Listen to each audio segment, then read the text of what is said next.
আচ্ছা আল্লাহর নবী, আপনি শাবান মাসে বেশি বেশি সিয়াম থাকেন কেন?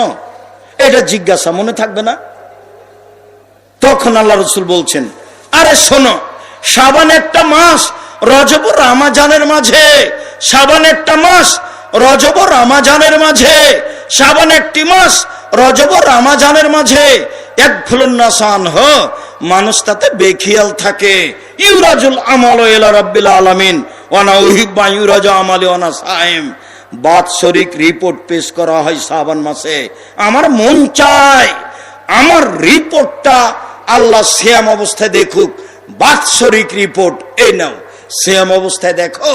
আমার মন চায় আমার রিপোর্টটা আমি আল্লাহর কাছে পেশ করি সিয়াম অবস্থায়। তো নবীর জানা ছিল না সেই দিন কোন দিন, যার কারণে তিনি বেশি বেশি সিয়াম থাকতেন। রিপোর্ট, খালি রিপোর্ট, খালি রিপোর্ট। আজ, কাল, পরের দিন, পরের দিন, পরের দিন, একবারে প্রায় শাবান 20-25 পর্যন্ত। তবে রমজানের সাথে মিলাতেন না, খালি রিপোর্ট ধরার জন্য। কিভাবে কিভাবে ভারত, বাংলাদেশ, পাকিস্তানের আলেম ওলামা জেনে নিলেন সেদিন 15ই শাবান। তাই তারা কলকারখানা, অফিস আদালত, কোর্ট কাছারি, শিক্ষা প্রতিষ্ঠান সবকিছু বন্ধ করে রাতে গোসল করে আতর গোলাপ মেখে দিনে সিয়াম থাকে। একবারে নগদ ডাহা মিথ্যে। আল্লাহর নবী রিপোর্ট ধরার জন্য প্রায় 15 দিন পর্যন্ত, 20-25 দিন পর্যন্ত সিয়াম থাকতেন। চলেন এবার হিসাব দেখায়। 1 মুহররমের 2 দিন সিয়াম, 2 আরাফার 1 দিন সিয়াম, 3 প্রতি মাসে 3 দিন সিয়াম, 4 শাওয়ালের 6 দিন সিয়াম, 5 যুলহিজ্জার 1 থেকে 9 পর্যন্ত সিয়াম, 6 শাবানের 1 থেকে নিয়ে 15 দিন পর্যন্ত সিয়াম। এক টানা জিদ করে করতে হবে, জীবন বাজি রেখে। আজকে রাতে সিয়াম ধরতে হবে। আপনাকে আমি অনুরোধ জানাচ্ছি, আপনি আমার দিনী ভাই, আপনি আমার দিনী বোন। সারাদিন না খেয়ে থাকলে কোনো সমস্যা নেই। কই আমি তো ছাত্র জীবনেও হানাফি প্রতিষ্ঠানে পড়াশোনা করতাম, কোথায় সাহারি হিসাব নিকাশ নেই। এখনো সাহারির হিসাব নিকাশ হয় না, সময় হলে রাখার চেষ্টা করি। আপনি আমার দিনী বোন, আপনি আমার দিনী ভাই, কেন আপনি সিয়াম থাকবেন না? কেন থাকবেন না? ইবাদতের জগতে সবচেয়ে ব্যতিক্রম, ভিন্ন ধরনের দামি ইবাদত, এত বড় দামি ইবাদত দুনিয়াতে নেই। দান ভিন্ন জিনিস, দান একটা থেকে আর একটা ঘটায়। সিয়াম ভিন্ন জিনিস, সিয়াম দিয়ে নগদ জান্নাত পাওয়া যায়। মর্মে আপনাকে আমি আন্তরিকভাবে অনুরোধ জানাচ্ছি, আপনি নফল সিয়াম পালন করতে শিখুন। আপনি আমার দিনী ভাই, আপনি নফল সিয়াম পালন করতে শিখুন। সম্মানিত দিনী বোন, আপনারা তো দুপুরের টাইমে অনেক মহিলাই ছিলেন, বিশেষ করে তেঘরার সব দিনী বোনেরা উপস্থিত ছিলেন। আপনার সাদকে আমি স্বাগতম জানাই। তেঘরার সম্মেলনে মাঠে এসেছেন সলাত আদায়ের জন্য, আমি আপনার সাদকে স্বাগতম জানাই, আপনার মনের ইচ্ছাকে স্বাগতম জানাই। বিনিময়ে আল্লাহর কাছে দাবি রাখি, যারা উপস্থিত আছেন তাদেরকে একটা কথা বলি। আল্লাহর নবী যখন বললেন মহিলাদের জন্য জান্নাতের সব দরজা খোলা, মহিলাদের জন্য জান্নাতের সব দরজা খোলা, তখন তিনি বললেন 1 5 ওয়াক্ত সালাত, 2 রমজান মাসের সিয়াম রোজা, 3 স্বামীকে মেনে চলা, 4 জেনায় লিপ্ত না হওয়া। দুর্ঘটনা জেনা যদি ঘটেই যায় তাহলে তওবা করেন, পথ ভালো হয়ে যাবে। শুধু পথ ভালো নয়, আজ থেকে যদি আপনি জেনা বন্ধ করতে পারেন, পৃথিবীর যে কোনো বিপদ থেকে বেঁচে যাবেন। প্রমাণে বুখারী মুসলিম। আব্দুর রাজ্জাক সাহেব একটু বুঝিয়ে বলেন তো ঘটনা কি? জেনা বন্ধ করলে যে কোনো বিপদ থেকে বেঁচে যাবে মানে? হ্যাঁ, হাদিস তো বুখারী মুসলিম। ওই যে আপনার মনে আছে, ওই যে 3 জন লোক রাস্তায় হাঁটছিল, তো এক গর্তে ঢুকলো, বৃষ্টির কারণে একটা পাথর এসে মুখে পড়লো, এবার তো বের হতে পারবে না। একজন তো বলল বাপ মাকে ভালোবাসি, সরিয়ে দাও, তা আল্লাহ বললেন দিলাম। একজন তো বললো একটা কাজের লোক নিয়েছিলাম, টাকা দিলাম, নিল না, চলে গেল। অনেকদিন পরে এসে বলছে টাকা দেন। আমি বললাম গরু ছাগল নিয়ে যাও। আমাকে বলছে মজাক করবেন না, একদিনের টাকা দেন। আমি বললাম মজাক করিনি, সব নিয়ে যাও, এই যে একটু সরিয়ে দাও। তো তৃতীয় জন বলছে আল্লাহর নবী, আমার চাচাতো বোনের সাথে আমি জেনা করতে চেয়েছিলাম, তো আমি গরিব মানুষ, আমার বোন মনে করেছিল আমি মনে হয় 100-200 স্বর্ণের মুদ্রা জমা করতে পারবো না। তখন আমাকে বলেছে, এই তুই যদি 200 স্বর্ণ মুদ্রা দিতে পারিস না, তাহলে আমি তোর সাথে জেনায় লিপ্ত হব। তা আমার চাচাতো ভাই একবারে জীবন বাজি রেখে এতটি স্বর্ণের টাকা নিয়ে চলে এসেছে। এখন আমিও তো কথার মধ্যে পড়ে গেছি, যখন জেনা আরম্ভ করবে এই সময় আমি বললাম, দেখ তুই আমাকে অসতী প্রমাণ করিস না, দেখ তুই আমাকে অসতী প্রমাণ করিস না। এই পর্যন্ত বলতে আমি উঠে গেছি, জেনা করিনি, তোমাকেই সন্তুষ্ট করার জন্য করেছি, পাথর সরিয়ে দাও। আল্লাহ বললেন ঠিক আছে দিলাম। হাদিস বুখারী মুসলিম। এই যে দেখ, জান্নাতুল মাওয়া পাবেন যদি আপনি এই জেনার পাপ ঠেকাতে পারেন, তাহলে জান্নাতুল মাওয়া পাবেন। ওয়ানাহা নাফসা আনিল হাওয়া ফাইনাল জান্নাতা হিয়াল মাওয়া। কেউ যদি প্রবৃত্তিকে ঠেকাতে পারে, জেনা থেকে নিজেকে বাঁচাতে পারে, আমি আল্লাহ তাকে জান্নাতুল মাওয়া দিয়ে দিলাম। শুধু তাই নয়, যদি আজ থেকে জেনা ঠেকাতে পারেন, তাহলে বিচারের মাঠে 7 শ্রেণীর মানুষ বিশেষ ছায়াতলে থাকবে, তার মধ্যে আপনিও।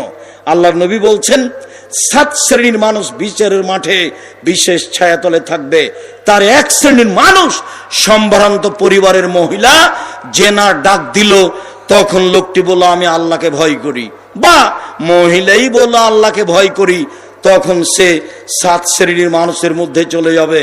অতএব 1 5 ওয়াক্ত সালাত, 2 রমজান মাসের সিয়াম, 3 স্বামীকে মেনে চলা, 4 জেনায় লিপ্ত না হওয়া। আব্দুর রাজাক সাহেব, বক্তব্য শুনতে আপনার ভালো লাগে, তো স্বামীর ব্যাপারে আপনি এত বলেন কেন? আমাদের তো কিছু বলেন না।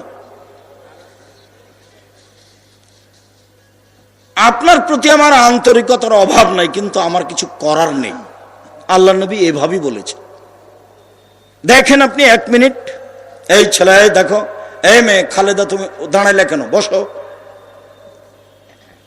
দেখেন সিরিয়াল, 1 নবীগণ জান্নাতে যাবেন, 2 শহীদেরা জান্নাতে যাবে, 3 সত্যবাদীরা জান্নাতে যাবে, 4 মহিলারা জান্নাতে যাবে, বাস হয়ে গেল। তো 4 যখন বললেন, তখন আল্লাহর নবী আরেকটু বললেন, সেটা হলো এই যে ওই মহিলারা জান্নাতে যাবে কারণ বশত যদি স্বামী রাগ করে, তাহলে স্বামীর হাত ধরে বলে যতক্ষণ পর্যন্ত আপনি খুশি না হবেন ততক্ষণ পর্যন্ত আমি কোনো কিছু খাবো না। এই নারী জান্নাতি নারী। আমি কি করতে পারি বলেন? সেটা তো এটাই হলো। একজন মহিলা একটা কাজে এসেছে, রসুলের কাছে চলে যাচ্ছে। শোনো শোনো শোনো মহিলা, শোনো, তোমার স্বামী আছে? জি আছে। তুই তোমার স্বামীর কাছে কেমন? বলে আমি চেষ্টা করি। বলো কি চেষ্টা করো? মানে হুয়া জান্নাত তোকে না রোকে, তোমার স্বামী তোমার জাহান্নাম, তোমার স্বামী তোমার জান্নাত, তোমার স্বামী তোমার জাহান্নাম, তোমার স্বামী তোমার জান্নাত। এই কথা মুহাম্মদ সাল্লাল্লাহু আলাইহি ওয়াসাল্লাম বলেন। আপনি আমার দিনী বোন, কোন সময় স্বামীর উপর রাগ করবেন না, তিতা লাগুক মিঠা লাগুক মেনেই চলেন। মাস মাস দিন দিন সপ্তাহ সপ্তাহ কথা বন্ধ রাখবেন, এটা ঠিক নয়। কথা বলছেন না, মাস কেটে যাচ্ছে, এটা ঠিক নয়। সম্মানিত দিনী ভাই বোন, আমি আপনাদেরকে আজ থেকে নফল সিয়ামের আন্তরিক জোরালো অনুরোধ জানিয়ে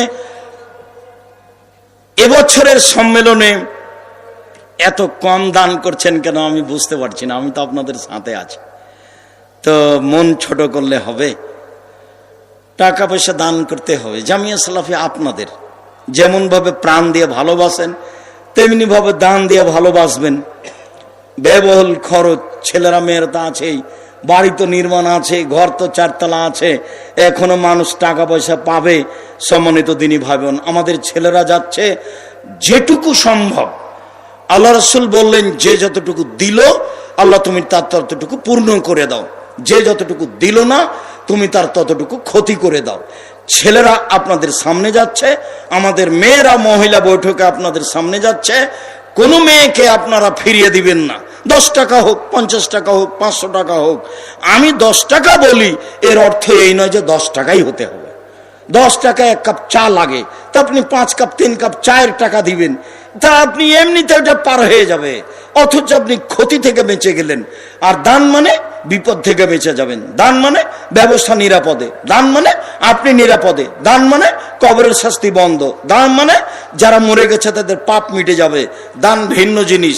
সকল দিনই ভাই বোনকে আমি মন থেকে জামিয়া সালাফিকে ভালোবেসে 1 টাকা হলেও, 50 টাকা হলেও, 500 টাকা হলেও, 1000 টাকা হলেও, যার যতটুকু সহজ সম্ভব সবকে আমি দান করার জন্য আন্তরিকভাবে অনুরোধ জানাচ্ছি।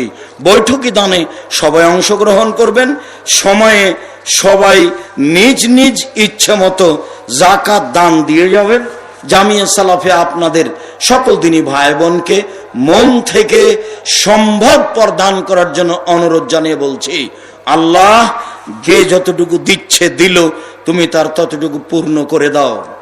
যে যতটুকু দিল না, আমাদের কিছু করার নেই, তার ততটুকু এমনিতেই ক্ষতি হয়ে যাবে। এ কথাই ফেরেশতারা আল্লাহকে বলেন। অতএব তুমি মানুষের অন্তরটা পরিবর্তন করো, যাতে করে কিছু না কিছু হলেও দান করতে শিখে। তাদের হাত বড় করে দাও। আলিয়াদুল উলিয়া খায়রুম মিন ইয়াদিস সুফলা, দেওয়া হাত ভালো নেওয়া হাতের চেয়ে।